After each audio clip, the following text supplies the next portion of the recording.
BJP നേതൃത്വം തന്നെ തുറന്ന് സമ്മതിക്കുന്നു, അവർക്ക് വിദേശ ഫണ്ടൊന്നും തന്നെ കിട്ടിയിട്ടില്ല. ഈ രാജ്യത്തുള്ള പലരും അവർക്ക് അയച്ചു കൊടുത്ത ഫണ്ടിന്റെ വിശദാംശങ്ങൾ അവർക്ക് തന്നെ പറയേണ്ടി വരുന്നു. അതായത് BJPക്ക് തന്നെ പറയേണ്ടി വരുന്ന ഒരു സാഹചര്യം. അവരുടെ സമരം അത് വിജയിച്ചിരിക്കുകയാണ് എന്ന് BJPക്ക് തന്നെ തുറന്ന് സമ്മതിക്കേണ്ടി വരുന്ന അവസ്ഥ. അതായത് കഴിഞ്ഞ ഏതാനും ദിവസങ്ങളായി ഈ രാജി, അതായത് ധർമ്മേന്ദ്ര പ്രധാന്റെ രാജി വ്യക്തിപരമായ ചില കാരണങ്ങളാലാണ് എന്ന് പറഞ്ഞുകൊണ്ടുള്ള ധർമ്മേന്ദ്ര പ്രധാന്റെ ചില പ്രസ്താവനകളെ പൊക്കിപ്പിടിച്ചുകൊണ്ട് ഈ രാജ്യത്ത് കൃത്യമായും CJP അല്ലെങ്കിൽ കോക്രോച്ച് ജനതാ പാർട്ടി നടത്തിയ സമര പരിപാടികൾ കൊണ്ടല്ല, മറിച്ച് ഈ രാജ്യത്ത് പ്രശ്നങ്ങൾ ഉണ്ടാകാതിരിക്കാൻ വേണ്ടിയുള്ള ഒരു കരുതലായിട്ടാണ് കണക്കാക്കേണ്ടത് എന്നൊക്കെ പറഞ്ഞ് തള്ളിമറിക്കാൻ ശ്രമിക്കുകയാണ്. കൊടൂരമായ മർദ്ദന മുറകളാണ് അവിടെ ഡൽഹി പോലീസ് നടത്തിയത്. മുള്ളുവെച്ചുള്ള ലാത്തി കൊണ്ടുള്ള ലാത്തി ചാർജ്.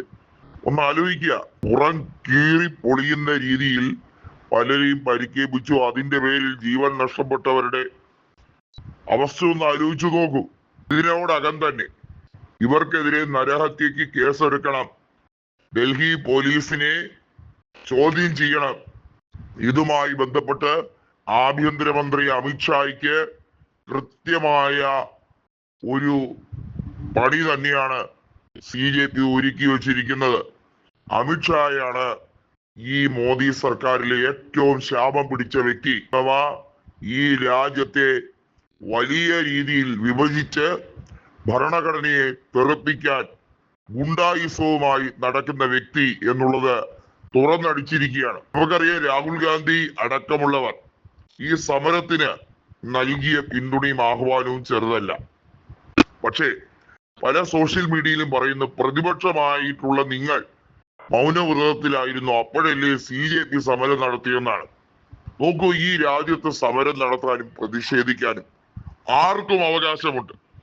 ആ സമരത്തിന് ഐക്യദാർഢ്യം കൊടുക്കുക എന്നുള്ളത് പ്രതിപക്ഷത്തിന്റെ ധർമ്മമാണ്. ഈ രാജ്യത്ത് പ്രതിപക്ഷം മാത്രം ഒരു സമരം നടത്തിയത് കൊണ്ട് BJPക്ക് കാര്യമായ പരിക്കേൽക്കില്ല.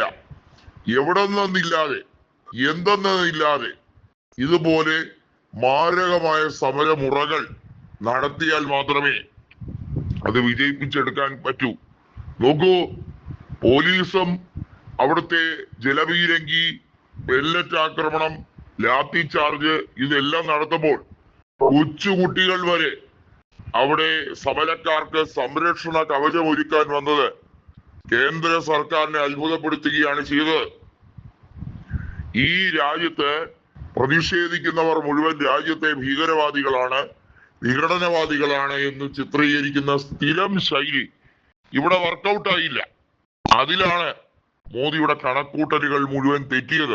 രാത്രി രാജ്യ രാമാനം സോഷ്യൽ മീഡിയയിൽ വന്ന് ലൈവായി ജനങ്ങളെ അഭിസംബോധന ചെയ്യാൻ ശ്രമിച്ചത്.